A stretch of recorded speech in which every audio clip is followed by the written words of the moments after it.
but otherwise you don't need to, okay?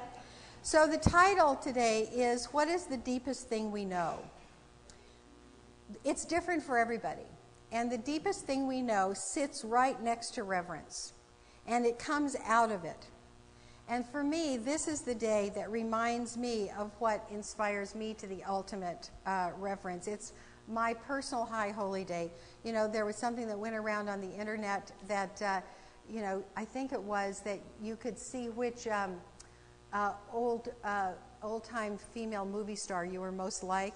And one of the they asked you a bunch of questions. One of the questions they asked was, "What's your favorite holiday?" Mine wasn't there among the choices. Mine is Mother's Day. This is my high holy day. So for each of us, that's different. And I'm going to share a little bit about me and why this is for me. And then, as I said, open it up for you to think about what it is for you, because it's very healing, restoring, uplifting. It contributes to spiritual growth and mental health if we sit in reverence. If we just sit in that reverent place of awe and being inspired. And it's especially good because our teaching is oneness. It's not that we are worshiping something that is above and beyond us, because our teaching is oneness. What inspires reverence in each one of us tells us about ourselves. And that's very important, because as we know more about ourselves with a capital S, we are simply happier and more use in the world, because we are living through our divine self. And so for me, it has to do with Mother's Day. I might stammer a bit because this is not linear to me, and it's very organic. What inspires reverence to me is incarnation. It is the forming. It is taking part in bringing something from the unformed realm into the formed realm. And so, of course, that is mothers do that. And it is by means of our mothers that we all made the journey into the world of form. The world of form is a very, very special place. I imagine that we have many other choices. When you look at physics, I think it's Newtonian physics. Well, it's probably astrophysics, because what it says is that matter is a very small percentage of what exists in the universe. It's less than 5% stuff. It's less than 5%. That's all the planets, all the stars. But, you know, it kind of stands to reason, because if you have studied astronomy or astrophysics, there's great spaces between everything. But what is between everything is this stuff called dark matter. And dark matter makes up 95% of the universe, and it's formless. It's not stuff. So there's a lot more of invisible, formless stuff than there is solid stuff.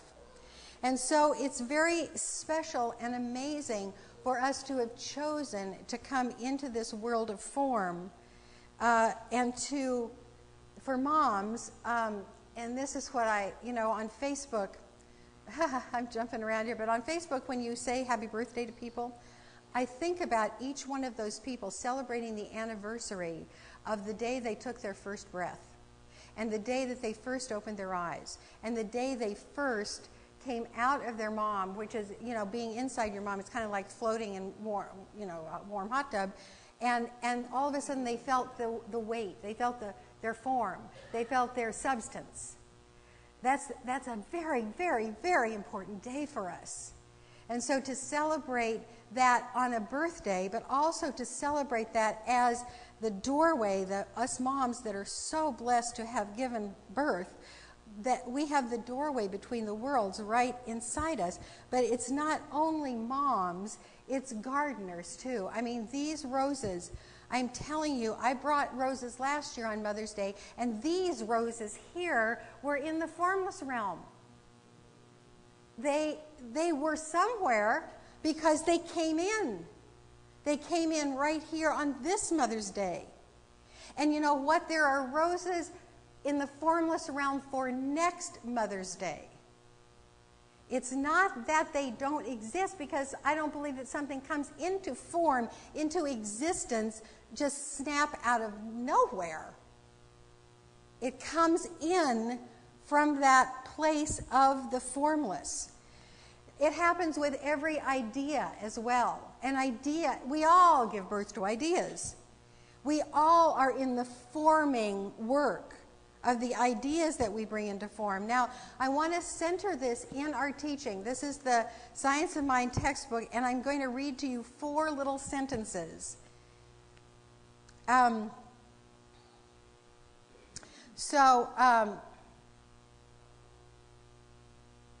my God. What did I have many marked on this page? We'll go to another page because that's too confusing.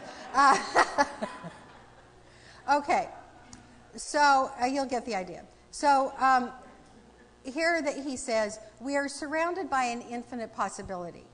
And then he says, the infinite possibility, can pass into expression through us only as we consciously allow it to do so. So most of the time we look at that sentence and we talk about consciously allow it to do so. We talk about our consciousness. But what I want to talk about is pass into expression. The infinite possibility passes into expression. It incarnates. And here's another one. It says the same thing about creative energy. It is its nature, the creative energy, to spring into being through our thought and action. I don't want to talk about thought and action anymore today, but I want you to act and think, of course. But what I want to talk about is spring into being. The creative energy springs into being. That's the stuff that we see, but it springs from somewhere. And then here's another great one. Spirit makes things out of itself through some inner act upon itself. What is that inner act? So Ernest Holmes, I could have done 40 more of these, but it's that verb that is come into being. How is it that that inner act upon itself works? And how is it that something from the formless realm, an idea, clothes itself in form? That's reverence. I think of this and I go, thank you, God. Thank you, Goddess. I don't get it, but boy, do I love it. So, last week we talked about starting a baby. Remember how we talked about starting a baby? So we mostly know how to start a baby. Whether we've ever done it before, we know the process. And we know how to plant a rose or a seed. We know how to do that, but how it is that a baby, this baby, I've got to hold this baby if I could sometime later today. How a baby clothes itself in flesh is a mystery. And how a rose grows into its perfection is a mystery. Now, sitting in the place at the border of knowing and not knowing is where reverence is. So I know what to do to make a baby. I know what to do to grow a rose. But how it happens is where I sit and wonder and read and pray and look and push into that boundary, and I push into that boundary a little bit, and it moves for me. It moves, and I can go a little bit further into the forming miracle, and then it's another mystery. So I have some wonderful things to read to you about what might happen in the forming. This came from, this is a few paragraphs. It's a couple of minutes worth of reading. So sit back. I'm telling you a story from the Apple Diva. This is from the Findhorn Garden, and this is when the owners of the garden made contact with the spirits that assisted in growing apples. You feel drawn to us by the clustered blossom and the promise of fruit to come. that from a fragile, scarcely colored, and short-lived bloom, a sturdy, rosy apple appears, is but one of God's miracles enacted many times over for all to observe. If you could see more of how this is brought about by the chain of life, wonder would lift you high. As from the seed a tree grows, so from the seed idea a pattern issues forth from the center, passed on by silent ranks of angels, silent and still, because that idea is still too unformed and unfixed to endure any but the most exacting care. Growing in strength and size, the pattern becomes brighter until eventually it scintillates and sounds. Still in the care of the outermost great angel, its force field is steady and brilliant. Then the pattern is passed on to the elements, the makers of form. They give of themselves to clothe that pattern. Remember, this is a process. The pattern is apparent everywhere in the ethers, held by the angels and made manifest beyond time, just like the roses for next year. Then, at the appropriate opportunity, through the ministrations of the nature spirits, it appears in time and place in the beauty of the blossom and the succulence of the fruit. This is the Word made flesh. This is all creation, held and balanced by the great layers of life of which your conscious mind is unaware. A miracle? You need a greater word. You need to go beyond words. The fruits of the earth are produced through the unsung and dedicated service of these many forms of life. We hope that the gardeners at your end of the line are as happy in their work. You, man, have the fruits, although you only do a small part of the work. May your praise be greater than ours, which never ceases. Well, what that says is that there's architects in the unseen realm. And then there are builders in the unseen realm. And all of this is in support of us. So, Michelle Small-Wright visited Findhorn. And she has a retreat facility and a farm in Virginia. And what she says is, the seed is the door between you and the various energies that are drawn together on the Devic, the angel level, and cared for by the nature spirits. Once you have planted the seed, put out the call for the David to draw together all the individual energy components of that variety. Ask that the nature spirits receive the energies and, in essence, fuse them to the seed. The seed contains the potential of the plant's perfection. The grounding of the plant's energy into the seed activates that potential and transforms it into five senses reality. So again, we hear a story of architects and builders in the formless realm. So, do I understand this? No. Do I think it's true? I don't know. Does this seem like Spirit's inner act upon itself? It does to me. And so, for me, contemplating these things is the deepest fun, the deepest fun.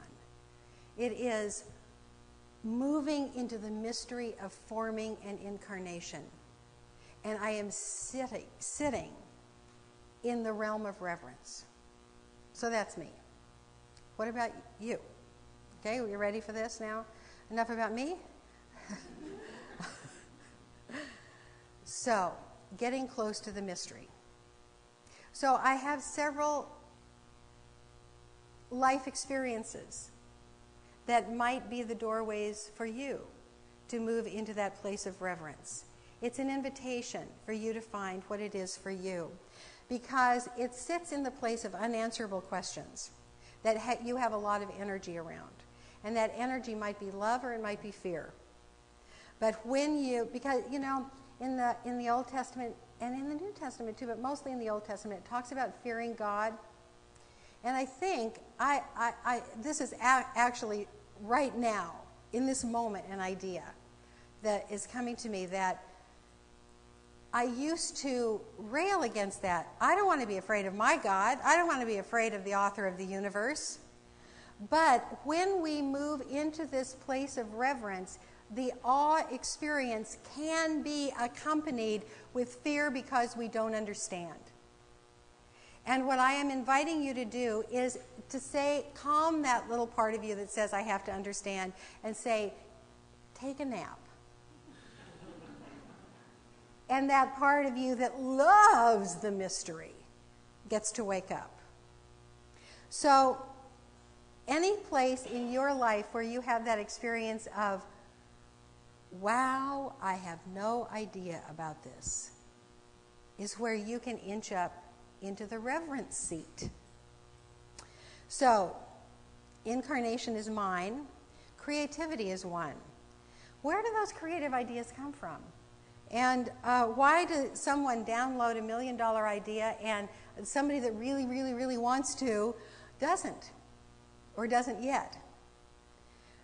So if I were you and the whole idea of creativity was burning in me and saying, oh, that is what I want more than anything else in the world, I would creep into that unformed realm right next to where the ideas are generated. And you can imagine this. You don't have to know where you're going. You can just close your eyes and say, I am moving through the mist to where the ideas are generated. Just on the other side of the mystery is where the ideas are generated, and I am sitting here in reverence, waiting for my idea.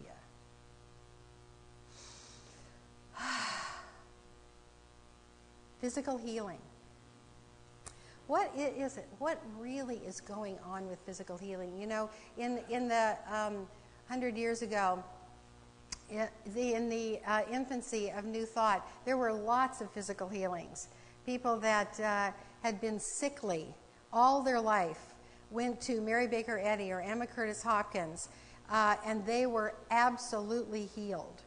And so what is going on with that? And what happens when we've all seen those videos or heard about psychic surgery? I don't know about that, but I do know that there are instances where there were tumors and then they're not anymore.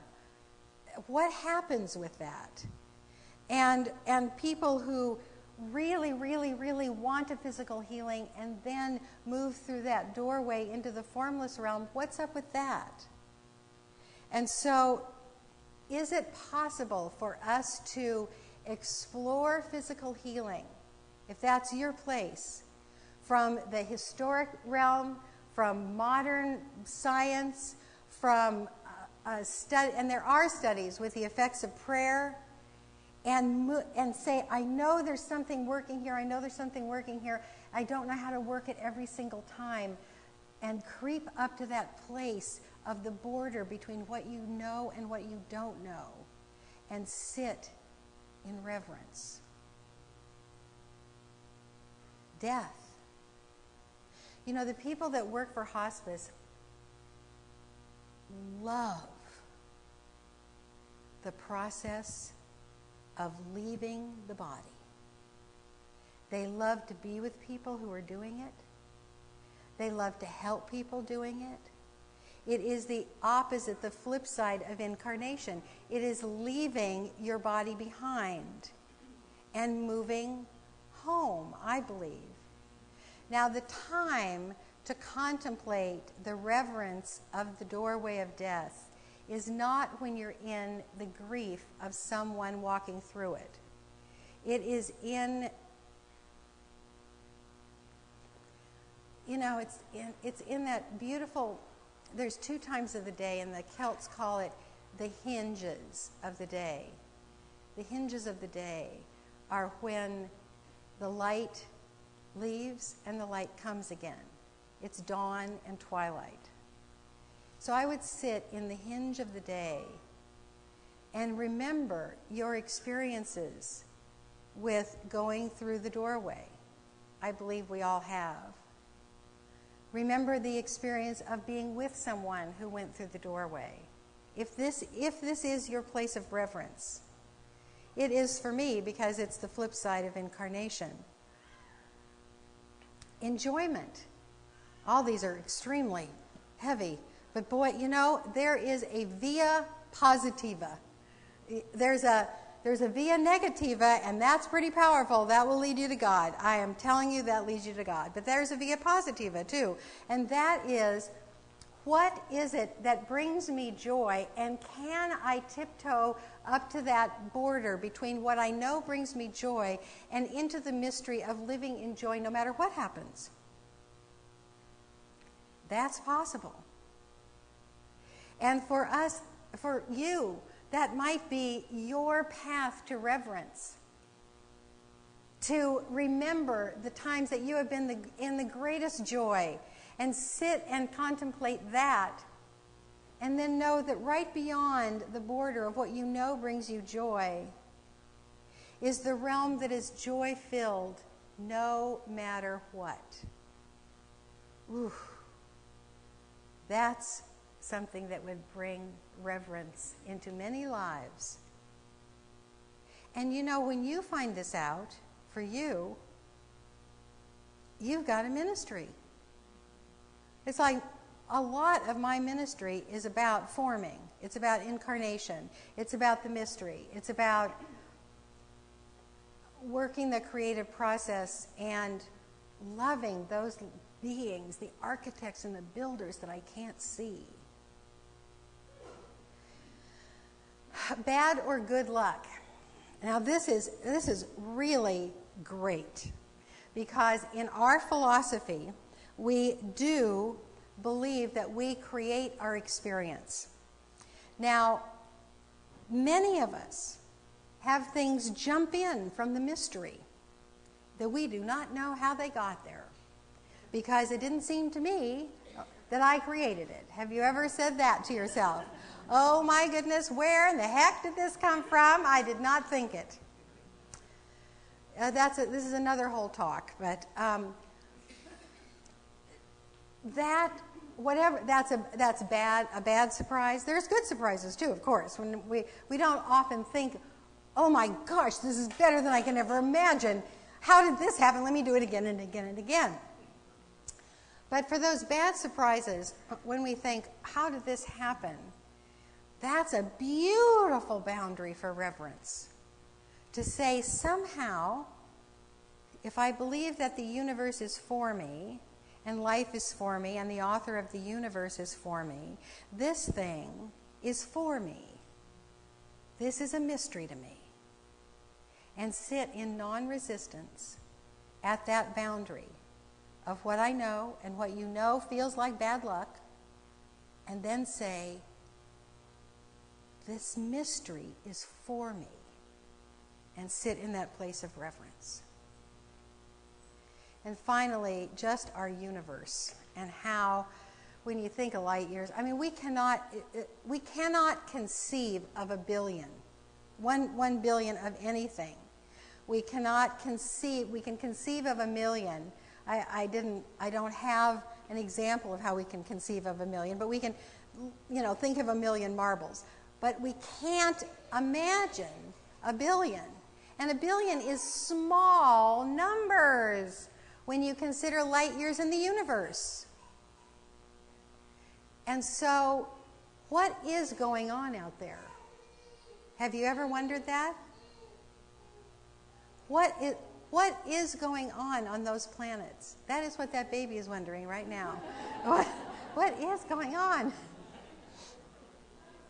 So, I don't understand these things, but and I don't think that I probably ever will understand them, but I love them. I love all of these boundaries of where there might... Okay. We'll all look at the baby go. Okay. I know. It's irresistible. So once again, I want to say that if you came here with an issue, and here I am talking about this woo-woo reverence thing, I'm going to say again, Don't think about your problem. Think about what is the boundary that interests you. What you know meets what you don't know. And sitting right there, knowing that God is on this side of what you know, and God is on the other side of what you don't know. And there's something very rich right there at the boundary. So one of my favorite quotations from a special translation of the New Testament, this is the Phillips translation of the New Testament in very different language. He writes, "The whole of creation is standing on tiptoe to see the wonderful sight of the sons and daughters of God coming into their own." Now, I have looked at other parts of that quote other days, but today what struck me is all of creation is standing on tiptoe.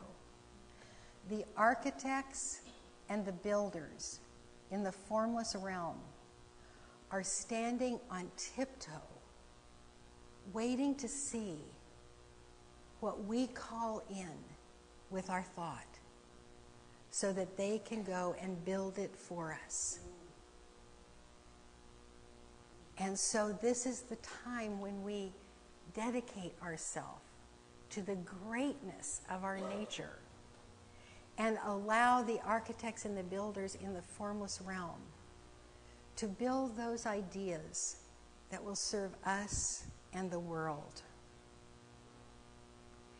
As we go into the inner work, we have another chant from the Mother that will, I hope, just plant everything that I've said deep within you.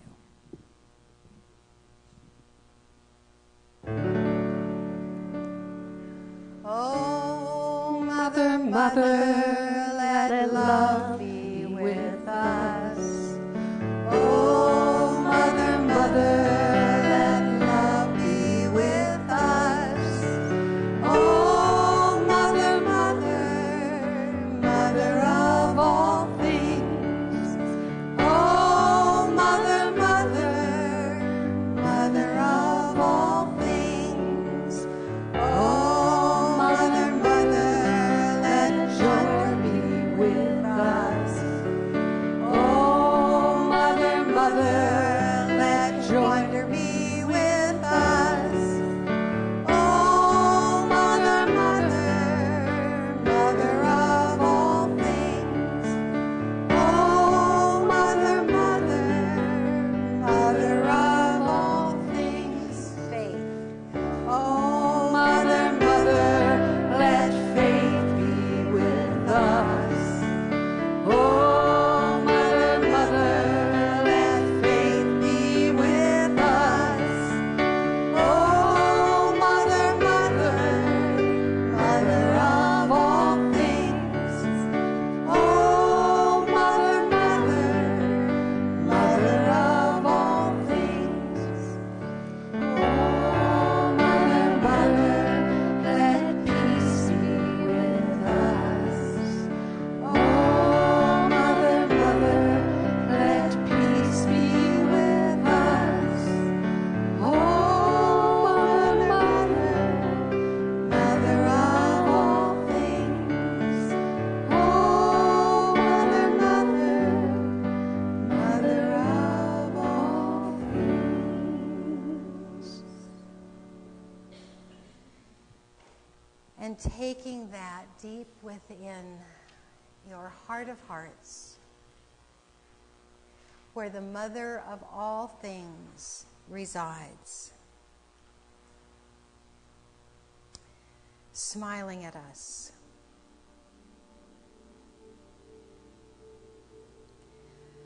And together with me, let us see a world in which the mystery reveals itself a bit more, where that boundary between what we know and what we don't know, the boundary moves, or we are comfortable on the mystery side. In fact, the mystery rolls in ecstasy at our feet.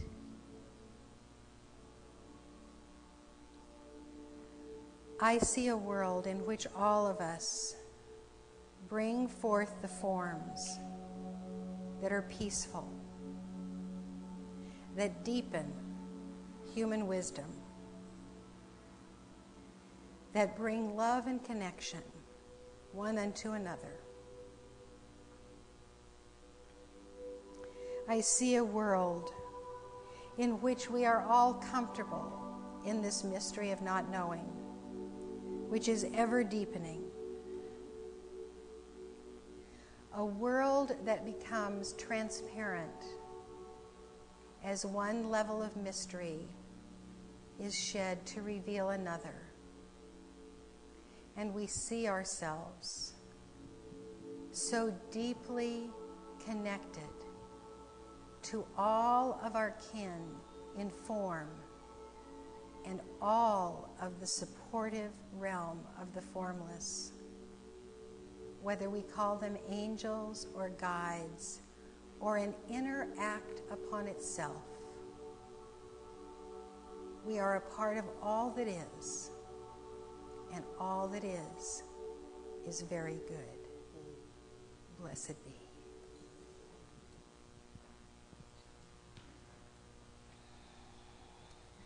So this is dedicated to all the moms, as well as my own.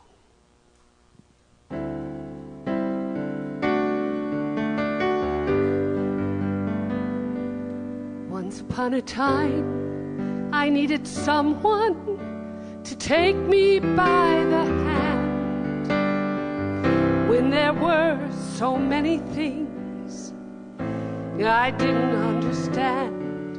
I needed close attention as I grew more aware. Once upon a time, someone was there. Someone was there to show me I could stand out in a crowd, who answered every question I could never ask out loud.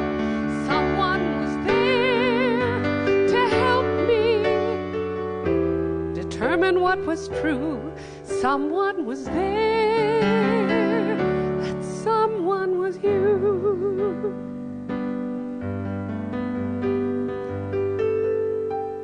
Once upon a time, I needed someone to tell me I'm okay, who whenever I got off the track would point me to the way. Oh, I needed someone special. Oh, I needed someone rare. Once upon a time, someone was there. Someone was there to give me the strength to try my wings. Someone who filled my daydreams with the most fantastic things. Someone was there, an inspiration I could look up to. Someone was there. That someone was you. You taught me not to settle when I could excel. I didn't even know myself, but you seemed to know me well. You knew there was no limit to all that I can be. And even when I had my doubts, you still believed in me.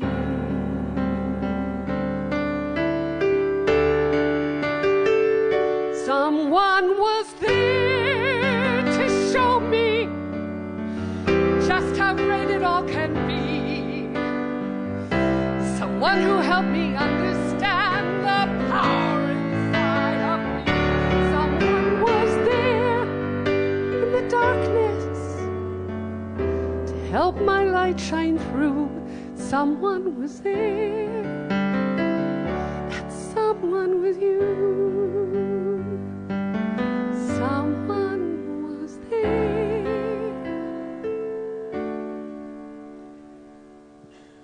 That someone was you.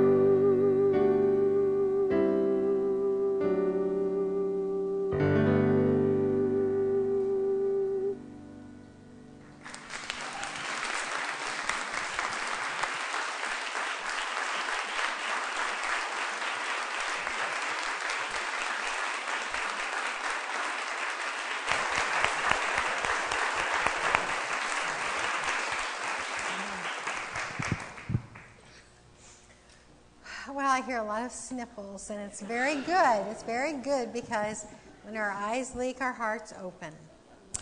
So now it's time to open our pocketbooks as well. So if the ushers would please just step in the back for a moment.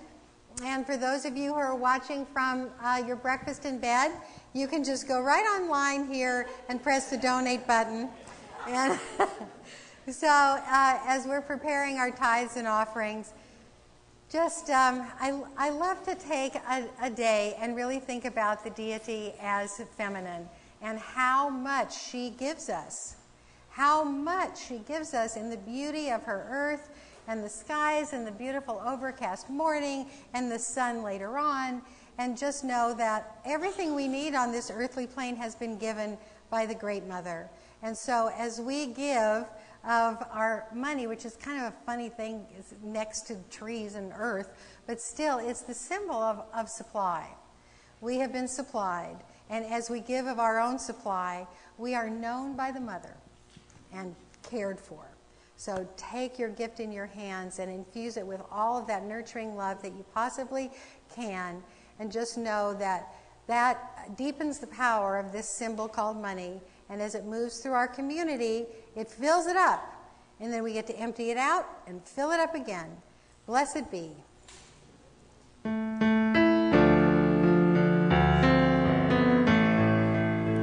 Oh, Mother God, flowing through our hearts, we give thanks for the bread of our lives, for the hands in the earth and the fruit of your womb. Oh, Mother God, blessed be. Oh, Mother God, blessed be. Oh, Mother God, thank you for this day, for the love that you wash over me, and this joy in my heart I will share with the world. Oh, Mother God, blessed be. Oh, Mother God, blessed be. Oh, Mother God, bless you for this day, for the love that you wash over me, for the joy in my heart I will share with the world. Oh, Mother God, blessed be. Oh, Mother God, blessed be.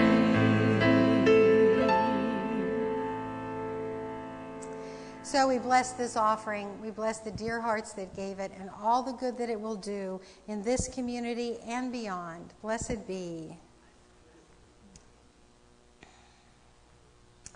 So just to let you know that all of the songs that were the sing-along songs came from our Woman Spirit songs. So if you like these songs, there's plenty more where that came from. And we sing and drum every single day at Woman Spirit. And you just lose your mind. That's a really good thing. So happy Mother's Day. And I will think of you from Paris to Stonehenge. And come with me next year to Greece and take your roses. And I love you very much.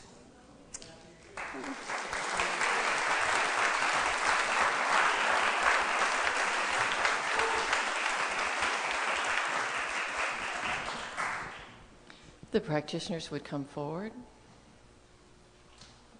These are wonderful professionals who are normally paid for their services that volunteer their time to support you every Sunday. A group steps up. And would the other practitioners surround the room?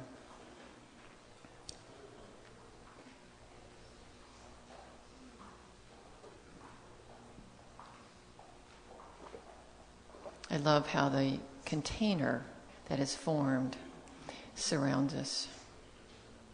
So just join me right now, remembering the truth that Spirit is all there is, everywhere present.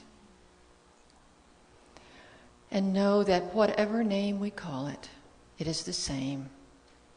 An enfolding, enveloping, creative form and life and void, all in one.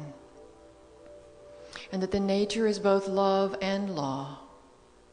That there is a dependable law in which things unfold perfectly. Roses come into form, we come into form. And even though we may not understand it, it is operating always. And we know that the other nature is love. We are surrounded and immersed in a healing pool of God's love and support and infinite wisdom. So we give thanks for that creative force that brought us to this moment and takes us on forever. And we just give thanks for the many ways that we are loved and supported and nurtured both by Spirit and by all the forms of Spirit, by those we call by other names, our friends, our family, our mothers. And so in that wonderful space, we just know that whatever is in our hearts and minds is already in that healing pool of Spirit's love. Our dreams and desires are held there and sheltered and fed and nourished. And so we just know that as we release those, that the Universal Ways and Means Committee takes care of all the details, handling all that needs to be done to bring everything into form for us. So we accept this, we give thanks for it, and simply wait for wonderful reports and delightful surprises. And so it is. Amen.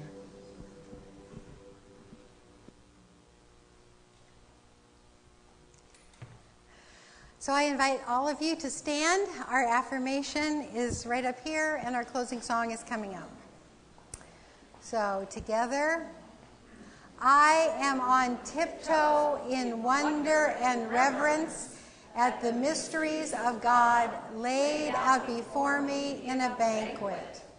I am part of this awesome holy life, and all that I behold is as well. In this glorious set of miracles, I am at home.